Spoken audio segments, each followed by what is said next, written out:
My name is Margaret Ann Windsor. Peggy. Dempsey Childers is the name they gave me when they kidnapped me and took me to Moulton, Alabama, near Huntsville, the Space Center, in 1941. This is how they've discredited me. Nothing in a background check would show the truth. You would think I was the most horrible person alive. They did this to my father, and they've done it to me, and they've done it to some other people. So if they can do it to me, a monarch they kidnapped, they can certainly do it to you. This is from candidate to Crazy Margaret in the Roanoke Times back before 2000. And they did write half-truths about some of the mind control murders, which, by the way, John Kennedy Jr. Flew his plane into the ocean and died, and not only his connections to his dad and his grandfather, who helped kidnap me from England in 41, but the fact that his twins has to do with it. His wife was a twin. By the way, you can call me a liar again. I haven't lied about anything. John Kennedy and his close friend showed up on the Appalachian Trail when I had to live there. I don't remember, it was 93, I believe, the spring. And quite frankly, I thought it was a double. And I remember him saying, no, I wanted to come up and see how you lived. So I'll leave it at that. You can, these are Sonny Bono hit a tree, and then one of the Kennedy, I don't remember which one, hit a tree skiing. So there's connections there to patterns. But I'm going to go on from that, the lies that they've made and the agencies, and they've gotten to go along with it. This may sound simple to you unless you're being harassed like Jean Seberg was, to the point that she committed suicide back in 79 by the government. This is getting U.S. Postal Service, and they don't tell a bit of the truth about it.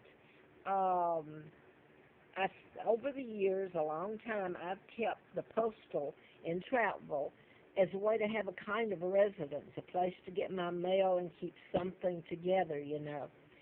I've been tossed around so many times and made to move from the forest, where it was the only place I could go, to apartments where they gassed me and I had to move, and then you're called crazy. That's what they did, the crazy card. And the law would come in and handcuff you, and believe me, they can do it. They did it. But here is the post office, and this is just me trying to follow up and do the right thing. Make sure my box is paid and all that. So I paid it on the 3rd of last month. I sent them in a envelope that's from the Postal Service, and it's addressed to my post office in Troutville. I put a money order in it for the premium, and I put it in the post office, and it disappeared. I called the following week to make sure they had received it. They had not. I called because other money I had mailed, money orders, had been received that Monday after the 4th of July. Well, that's not the 4th of July, but anyway, September, on that Monday. So they should have received it and posted it. It had not been. So I called in that week maybe 4 times, and the Marcy, the one that sent me this letter, stated that I could keep calling, but if they hadn't received the money order, they couldn't post it. Well, I can understand that, but I can't understand a money order being lost when it's put in the U.S. mail and it's got the correct address. It's in their own letterhead to send it back, their letter addressed to them. So I was just following up what I should have done. So then she suggested that I go back to Western Union. Well, this has happened before, not with a postal, but with another check I wanted to check over the years. And really it costs you more to check on it, at least they tell me at Kroger, than it's worth. to check what happened to, unless it's a big amount. The point is that I even went back to Kroger, and they told me the same thing all over.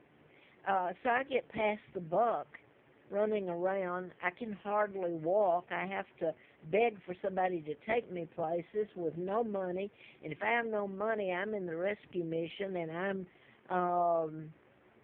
well, anyway, I'll leave it at that right now. They've used all the agencies against me. So back to the Western Union.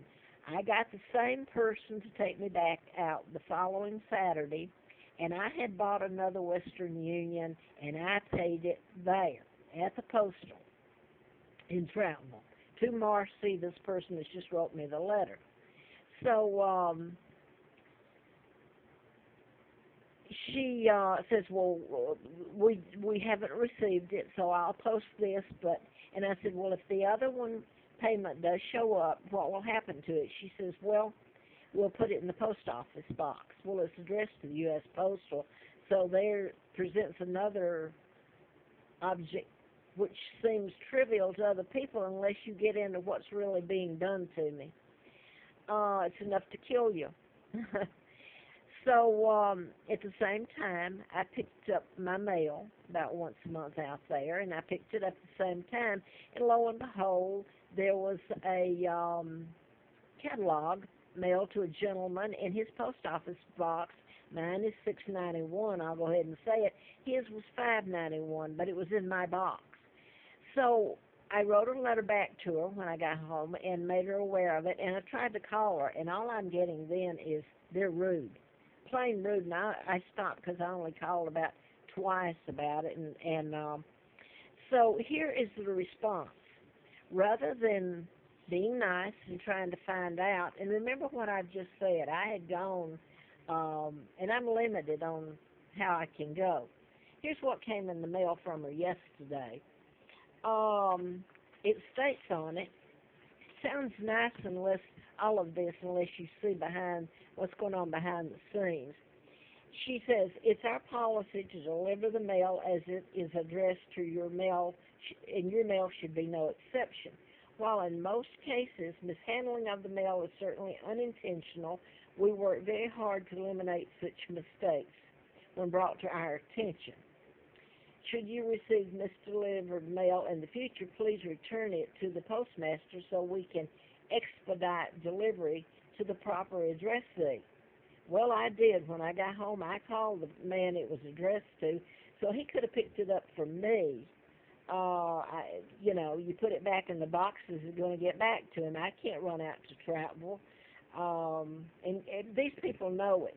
These people have watched me in Troutville and Botetourt County and Roanoke in Virginia crawl the mountain, the side of the road, freeze, starve, and beg. You can't tell enough of what they've done. Okay, here's her next sentence. Just because you received a misdelivered magazine, please do not assume that the money order you sent out on August the 3rd, 2013 was used to pay for another post office box. I assure you we did not receive any other money order in my office for you. As stated in our previous conversations, you should contact Kroger, which I told her I had done. Instead, she sends me this letter that on the surface, if you aren't following what's going on, may sound good to you. It's covering her ass. That's what you call it, lying. Go ahead and say it. Along with it, and this sounds like she's very efficient, she even sends me a Western Union about how you can track and all this. Well, I had already gone to them, and they told me it would probably take me a year to track it down, and then it would cost me more than, and I'm going to have to quit on this. And I hope you follow me. I'm going to try to do a couple of more, because this is just 1 second out of my life of laws being broken and me begging.